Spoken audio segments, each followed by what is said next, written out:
गांव में मधु सिंह नाम का किसान रहता था। मधु सिंह की 2 बेटियां थी, श्वेता और काजल। श्वेता दूध की तरह गोरी थी और काजल का रंग गहरा था। गोरी और सुंदर होने के कारण श्वेता काजल की माँ श्वेता को ज्यादा प्यार करती थी। कल मैं अनारकली मौसी के घर गई थी। सुनार श्यामलाल का बेटा हमारी श्वेता से विवाह करना चाहता है। श्वेता के लिए पहले भी कई जगह से रिश्ते आ चुके हैं। हमें श्वेता की शादी के लिए कुछ दान दहेज देने की जरूरत नहीं पड़ेगी, लेकिन काजल की शादी में बहुत मुश्किल आएगी।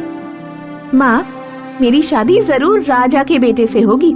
अपने परिवार में हम 3 लोग गोरे हैं। ये काजल कलूटी पता नहीं कैसे हमारे घर में पैदा हो गई। कहीं आप और पिताजी इसे कहीं से उठा कर तो नहीं लाए थे?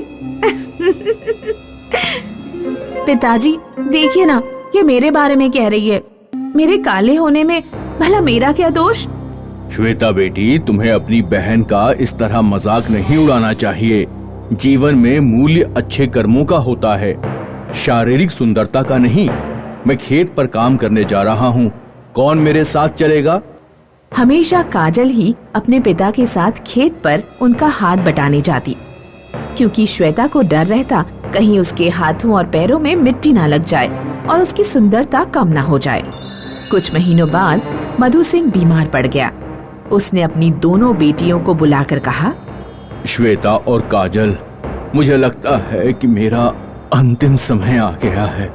मेरे जाने के बाद तुम दोनों को अपनी जिम्मेदारियां स्वयं उठानी पड़ेंगी। तुम्हारा कोई भाई भी नहीं है। मैं तुम दोनों को कुछ देना चाहता हूँ।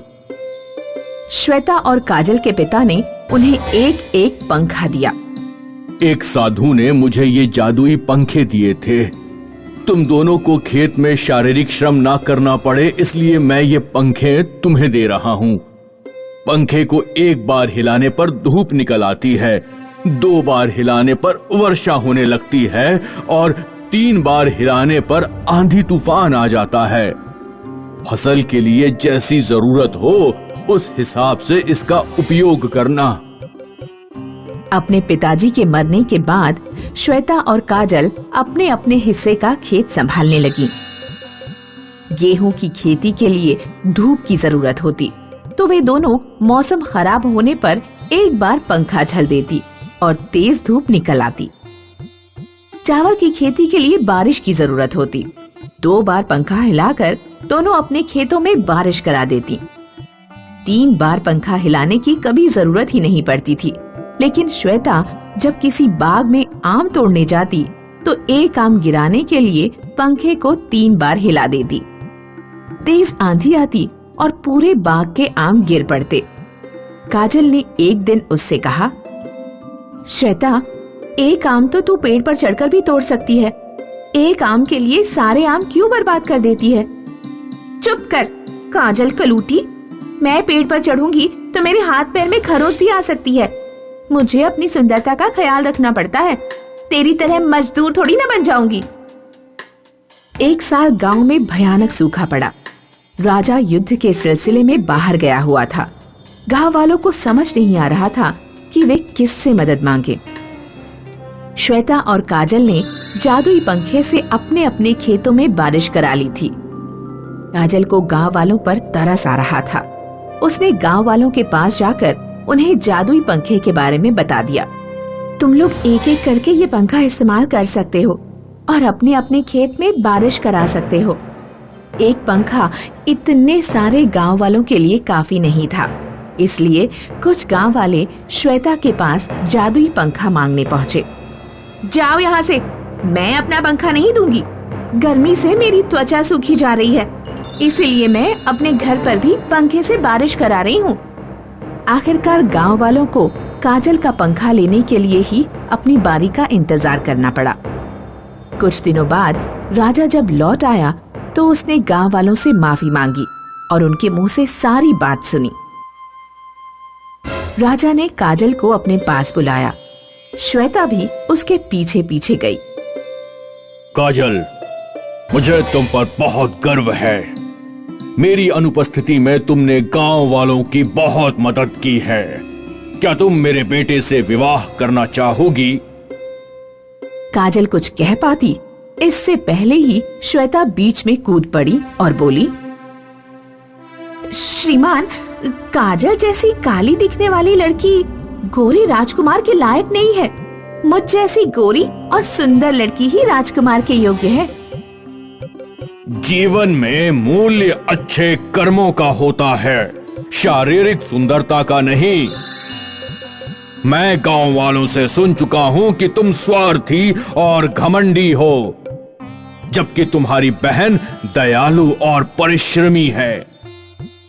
आगे चलकर मेरा बेटा राजा बनेगा और राजा की पत्नी को बहुत से काम देखने पड़ते हैं, इसलिए काजल जैसी परिश्रमी लड़की ही हमारी बहू बनने योग्य है।